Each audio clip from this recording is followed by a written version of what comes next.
Exercício 2, também na página 487 do nosso livro. Esse tem uma característica, né? Você vai ver quando a gente estiver resolvendo. Será possível encontrar duas respostas. Vamos ver por quê. Olhe lá. É possível usar água ou comida para atrair aves e observá-las. Esse primeiro parágrafo, ele mostra como você deve dar comida a pássaros, né? Animais. De uma beija-flor, na realidade, né? Deu um exemplo aqui de beija-flores. O que vai nos interessar nesta situação é isso bem aqui, ó. Ele deve misturar açúcar e água, sendo dessa proporção, ó, uma parte, isso aqui é que vai interessar nesse contexto, de açúcar e 5 partes de água. Ou seja, ele vai dividir esse depósito em 6 partes. Uma tem que ser de açúcar e 5 tem que ser de água. Tá certo? Muito bem. Vamos lá. Aí ele explica o que é que pode acontecer, o açúcar pode cristalizar, etc, etc. Você pode encontrar esse texto aqui. Essa é a referência. Tranquilo? Vamos ver. Pretende encher completamente um copo com a mistura para atrair beija-flor. Ou seja, ele vai encher um copo com açúcar e água. O copo, formato cilíndrico, está aqui, eu já desenhei aqui aproximadamente um esquema, né? E suas medidas são 10 de altura, tá? De distância de uma base à outra, 10 centímetros, e 4 centímetros de diâmetro. Portanto, metade é o raio. Tá? Se o diâmetro daqui para cá é 4, a metade é o raio, 2 centímetros. Qual é a quantidade de água que deve ser utilizada na mistura? Atenção, o π ele quer que valha 3, não 3,14. Você tem que trabalhar com 3. Vamos fazer? Olha. Então eu desenhei aqui o cilindro, o raio 2, a altura 10, e dentro deste cilindro tem açúcar e água. Uma parte de açúcar e 5 de água, ou seja, coloquei 6 partes, 6 medidas. Uma de açúcar e 5 de água, certo? Pergunta, qual é a quantidade de água eu vou usar aqui? Ou seja, das 6 partes eu vou usar 5 de água. Quanto de água eu vou usar? Ele quer a resposta em mililitros, tá bom?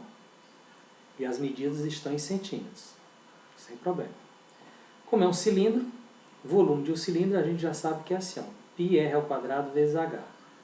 Simplesmente substituir o π por 3, o r por 2 e a altura por 10. Efetuei esses cálculos, lembrando que primeiro eu faço 2 ao quadrado, né? Que é 4 vezes 3, 12 vezes 10, 120 centímetros cúbicos. Aqui, gente, nós temos que dar uma paradinha, por quê? Porque... Desculpa. Porque a resposta está em mililitros. Tá? Mililitros. Então eu vou transformar centímetro cúbico em mililitro.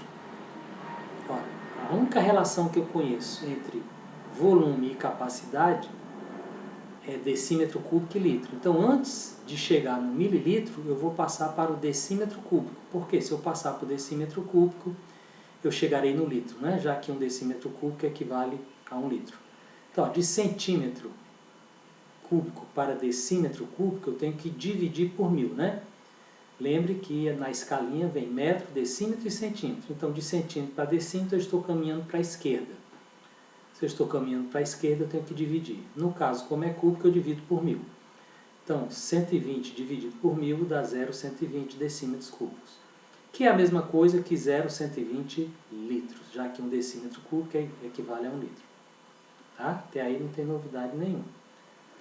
Agora vamos transformar litro para mililitro. Olha só como foi que eu fiz aqui. Eu coloquei na escala esse valor, 0,120 litros. Como a vírgula aparece aqui, ela tem que ficar na casinha do litro. Então está aqui, ó, 0, e depois eu preenchi o 120, um em cada casinha. 1 por decilitro, 2 por centilitro e 0 por mililitro. Tá certo? Ou seja, eu quero sair daqui e chegar aqui. basta multiplicar por 10, depois por 10, depois por 10. Ou seja, a vírgula sai daqui, ó, uma vez por 10 de novo, por 10 de novo. 0,120 mililitros, 120 litros é a mesma coisa que 120 mililitros, ok? Traduzindo, frigir dos ovos. Centímetro cúbico é a mesma coisa que mililitro. Você pode, inclusive, gravar essa informação. Da mesma forma que decímetro cúbico é a mesma coisa que litro, centímetro cúbico é a mesma coisa que mililitro. Já pode ter isso como padrão.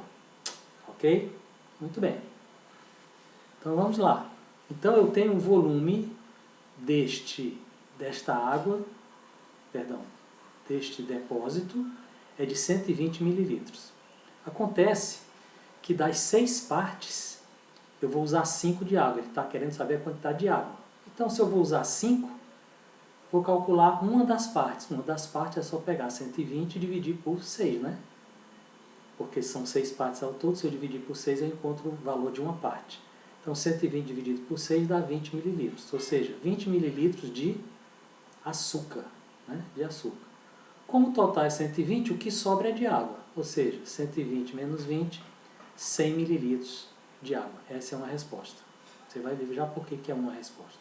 Então aqui poderia ser, a resposta poderia ser essa aqui, 100 mililitros. Cadê? Está bem aqui. Pronto. Pode ser essa. Tá bom? Ok. Por que tem outra resposta? Pelo seguinte. Se você jogar 20 mililitros de açúcar em 100 mililitros de água, a química nos ensina que o açúcar vai dissolver, né? O açúcar é solúvel em água, então ele vai dissolver. Dissolvendo, ele não vai chegar a encher o copo, não vai ser suficiente para encher o copo. Tá certo? Portanto, a resposta vai ser, é como se fosse, para encher o copo eu precisaria todo de água. Né? A quantidade era como se fosse tudo de água, porque o açúcar se dissolveria na água. Essa aqui é uma resposta, se você tiver esse conhecimento de química, também é aceitável. Né? Lembrar que o açúcar se dissolve na água, portanto, para encher o copo é como se eu tivesse só água, né? Já que o açúcar se dissolveu. Então, a outra resposta também admissível seria 120 mililitros de água. Isso porque o açúcar se dissolveu. Ok. Prontinho. Essa questão foi um pouco diferente, né? Porque admitiu duas respostas. Uma, se você não tivesse o conhecimento químico, e outra, se você tiver. Ambas são satisfatórias, uma vez que a questão não menciona nada sobre isso, né? Não menciona nada sobre o grau de solubilidade entre solvente e soluto. Tá bom? Se você não conhece nada disso, você pode usar simplesmente seus conhecimentos matemáticos que vai dar certo também. Tá?